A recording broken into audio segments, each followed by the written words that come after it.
στον Άγιο Κωνσταντίνο Τριζηνίας, διπλό μπάρμπεκιο με όλα τα εξαρτήματα, ανοξίδωτα, φούρνος κυκλοθερμικός με πάγκο και νεροχύτη ενδιάμεσα, και εδώ θα τοποθετηθεί εστία υγραερίου.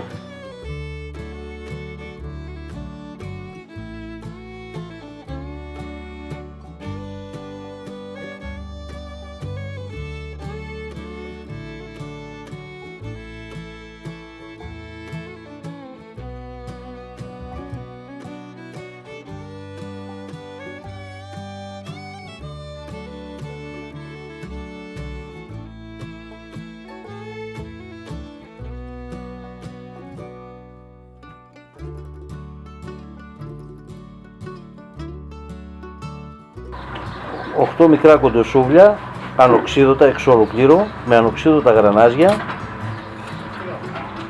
σχάρα, περιστρεφόμενη σχάρα, σούβλες για αρνιά κοντοσούβλια ή κοκορέτσια, όλα ανοξίδωτα. Ακόμα και τα γρανάζια και ο οριζόντιος κοχλίας. Καλά ψησίματα, Αθανάση, με την παρέα σου.